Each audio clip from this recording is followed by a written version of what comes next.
ಸರಿಯಾಗಿ ಮಾತಾಡೋದನ್ನ ಅಭ್ಯಾಸ ಮಾಡ್ತಾ ಇದ್ರಿ. ಏನ್ ಮಾತಾಡ್ತೀರಿ? ಯಾವನೋ ನಿಮ್ ಕೈಯಲ್ಲಿ ತಿಂದಿರ್ತಾನಲ್ಲ ಅವನ ಕೈಯಲ್ಲಿ ಮಾತಾಡ್ದಂಗೆ ನನ್ನ ಹತ್ರ ಮಾತಾಡ್ಬೇಡಿ. ನಿಮ್ ಕೈಯಲ್ಲಿ ನಿಮ್ಮ ವರದಕ್ಷಿಣೆ ತಗೊಂಡವನ್ ಗಿರಾಕಿ ಹತ್ರ ಮಾತಾಡಿ.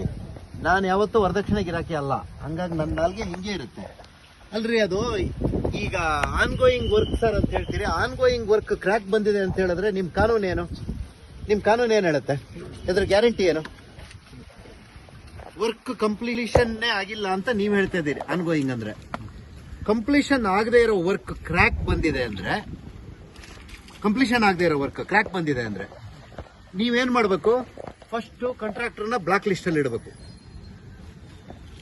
ಕಾಂಕ್ರೀಟ್ ಇದು ಇಡ್ಬೇಕು ತಾನೆ? ಕಾನೂನು ಏನ್ ಹೇಳುತ್ತೆ? ಬ್ಲಾಕ್ ಲಿಸ್ಟ್ ಅಲ್ಲಿ ಇಡಿ. ಆಮೇಲೆ ನಿಮ್ದು ಅದನ್ನ ಡಿಮಾಲಿಷ್ ಮಾಡಿಸಿ ಹೊಸ ವಾಲ್ನ ಹಾಕ್ಸಿ. ಇಲ್ಲೇನಾದ್ರೂ ದರ್ಶಿ ಬಿದ್ದು ಹೋದ್ರೆ ಅವ್ರ ಭಾವನೆ ಇದೆ ರೀ ಮಸೀದಿ ಜೊತೆ. ಮಸೀದಿ ಹೋಗೋದು ಮಾತ್ರ ಅಲ್ಲ, ಇದು ಎಲ್ಲಿ ತನಕ ಹೋಗುತ್ತೆ ಅಂದ್ರೆ ಕೆಳಗಡೆ ಇದಾರಲ್ಲ ಅವರೆಲ್ಲ ಸತ್ತೋಗ್ತಾರ. ಅವರು ಆ ಕೆಳಗಡೆ ಇರೋ ಅಲ್ಲಿದಾರಲ್ಲ ಅವ್ರು ಎಲ್ರೂ ಸತ್ತೋಗ್ತಾರೆ. ಈಗ ನೀವು ಮಾಡಿರೋ ಕೆಲಸ ಶೃಂಗೇರಿಲಿ ನಡೀತಿರೋದೆ ಎಲ್ಲೋ ಸರ್ಕಾರಿ ಜಾಗದಲ್ಲಿ ಮಣ್ಣು ತೆಗೆಯೋದು, ಇನ್ನೊಂದು ಸರ್ಕಾರಿ ಜಾಗಕ್ಕೆ ತಂದು ತುಂಬೋದು. ಇದನ್ನೇ ಮಾಡ್ತಾ ಇದೀರಿ. ಹಂಗಾಗಿ ಇದಕ್ಕೆ ತಂದು ತುಂಬಿದಿರಲ್ಲ ಮಣ್ಣು. ಇಷ್ಟು ದೂರ ಎಲ್ಲಿತ್ತು ಮಣ್ಣು? ಇದನ್ನ ನಾನು ನೋಡಿದ್ದೀನಲ್ಲ 15 ವರ್ಷ. ಎಲ್ಲಿತ್ತು ಮಣ್ಣು ಇದರಲ್ಲಿ? ಇದು ನಿಮ್ ಫಿಲ್ಲಿಂಗ್ ತಾನೇ ಇದು? ನಿಮ್ ಫಿಲ್ಲಿಂಗ್ ಇರೋದ್ರಿಂದ ನಿಮ್ ಫಿಲ್ಲಿಂಗ್ ಲೋಡ್ ಜಾಸ್ತಿ ಆದ್ರೆ ಅಲ್ಲಿ ನೋಡಿ ಇಲ್ಲಿಂದ ಕಾಣ್ತಾ ಇರೋದು ಇಷ್ಟೇ ಕ್ರಾಕು. ಕೆಳಗಡೆಯಿಂದ ನೋಡಿದಿರೋ ಇಲ್ಲ ನೀವು? ವಿಡಿಯೋ ಆ ತರ ಬಿಡುಗಡೆ ಆಗಿದೆ. ನೀವೇನೀಗ ಎಕ್ಸಿಕ್ಯೂಟಿವ್ ಇಂಜಿನಿಯರಾ? Executive engineer. ಒಬ್ಬ ಎಕ್ಸಿಕ್ಯೂಟಿವ್ ಇಂಜಿನಿಯರ್ ನಿಂತ್ಕೊಂಡು ಇಲ್ಲ ಸರ್ ಆನ್ಗೋಯಿಂಗ್ ವರ್ಕ್ ಏನಾಗಲ್ಲ ಅಂತ ಹೇಳಿದ್ರೆ ಕೆಳಗಡೆ ಮನೆಯವರೆಲ್ಲ ಸತ್ರೆ ನೀವು ಬರ್ತೀರಾ ರಕ್ಷಣೆಗೆ? ಏನ್ ರೆಕ್ಟಿಫಿಕೇಶನ್ ಅದನ್ನೊಂಚೂರು ಹೇಳಿ. ಹೇಗೆ ರೆಕ್ಟಿಫಿಕೇಶನ್ ಮಾಡ್ತೀರಿ? ಮಳೆ ಜಾಸ್ತಿ ಆಗಿ ನಾಳೆ ಬೆಳಿಗ್ಗೆ ಇವತ್ತು ರಾತ್ರಿ ಏನಾದ್ರು ಅದು ಕೆಳಗಡೆ ಕ್ರ್ಯಾಕ್ ಆಗಿ ಯಾರಾದ್ರೂ ಸತ್ತು ಹೋದ್ರೆ, ನನ್ನ ಪ್ರಶ್ನೆ ಇರೋದು ಇವತ್ತು ರಾತ್ರಿ ಏನಾದ್ರೂ ಕ್ರ್ಯಾಕ್ ಆಗಿ ಸತ್ತು ಹೋದ್ರೆ ಯಾರು ಅದರ ರೆಸ್ಪಾನ್ಸಿಬಿಲಿಟಿ?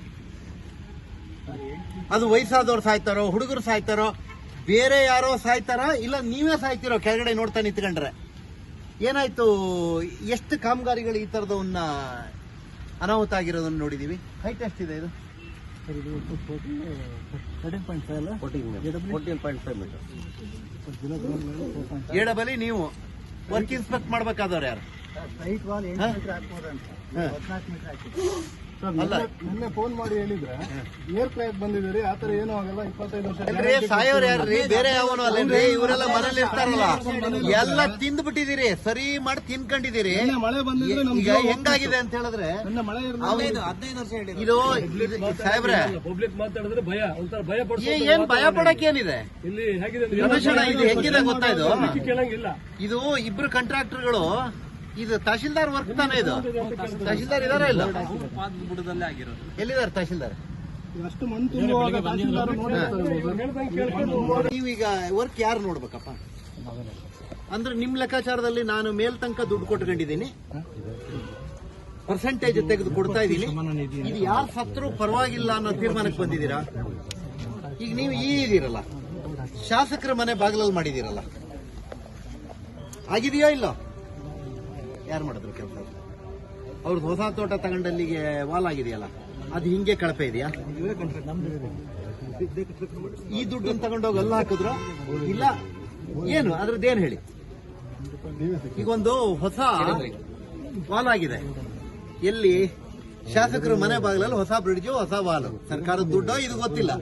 ಇದೇ ಕಾಂಟ್ರಾಕ್ಟರ್ ಅಲ್ಲೂ ಮಾಡ್ಯಾರಂತೆ. ಅದ್ರ ಅರ್ಥ ಏನು? ಇದು ವಿಪತ್ತು ಶಮನ ನಿಧಿ ಸರ್. ಅದು ಅವ್ರಿಗೆ ವಿಪತ್ತು ಬಂದಿತ್ತು, ಅದಕ್ಕೆ.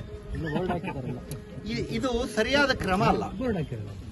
ಏನಾಗಿದೆ ಸರ್? 50% 60% ಮೇಲೆ 50ಗಾದ್ರೂ ಇಷ್ಟೊಂದು ಕಳಪೆ ಕಾಮಗಾರಿ ಏನ್ ಹೇಳಿ ನನಗೀಗ? ಇದು ಯಾರು ಸತ್ರ ಯಾರು ಜವಾಬ್ದಾರರು ಅನ್ನೋದು ಹೇಳಿ ಅಷ್ಟೇ. ಹೊಸ ಟೆಕ್ನಾಲಜಿ ಇದೆ ಅಂತ ತಹಶೀಲ್ದಾರ್ ಹೇಳೋರಪ್ಪ. ಹೊಸ ಟೆಕ್ನಾಲಜಿ ಯಾವ್ದು ಗೊತ್ತಾ?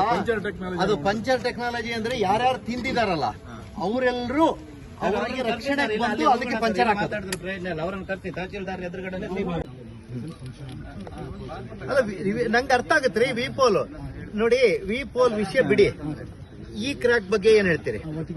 ವರ್ಟಿಕಲ್ ಕ್ರ್ಯಾಕ್ ಆಯ್ತು, ತಡಿ. ಈ ಹಾರಿಜಾಂಟಲ್ ಕ್ರ್ಯಾಕ್ ಬಗ್ಗೆ ಏನ್ ಹೇಳ್ತೀರಿ? ಇಲ್ಲಿ ಬಂದಿದೆಯಲ್ಲ ಇದು ಅಲ್ರಿ, ಪ್ರೆಷರ್ ಗ್ರೌಂಡಿಂಗ್ ಮಾಡೋದೆಲ್ಲ ಯಾವಾಗ? ಮಣ್ಣು ಮತ್ತು ನೀರಿನ ಪ್ರೆಷರ್ ಏನ್ ಹೇಳುತ್ತೆ? ನೀವು ಟೆಕ್ನಿಕಲ್ ಮನುಷ್ಯರಲ್ಲ, ಏನ್ ಹೇಳುತ್ತೆ ಪ್ರೆಷರ್? 14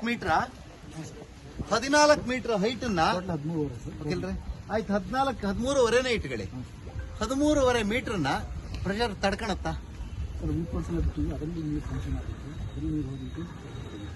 ಹಿಂಗ್ರಿ ಹೋಗುತ್ತೆ. ಕ್ರ್ಯಾಕ್ ಬಂದಾಗಿದೆಯಲ್ಲ ನೀವು. ಸ್ವಂತೂರಿಂದು ಚಿಕ್ಕಮಗಳೂರು ಮಲೆನಾಡು ಗುಡ್ಡ ನೋಡಿದ್ದೀರಿ, ಪರವಾಗಿಲ್ಲ. ಇನ್ನೊಬ್ಬ ಯಾರೋ ಕೇಳಿದ ನೋಡ್ತಾ ಇದ್ದೀನಿ. ಕೇಳಿದಾಗ ನಾನು ಇಂಜಿನಿಯರ್, ನೀನು ಇಂಜಿನಿಯರ್ ಕೇಳಿದ್ದ.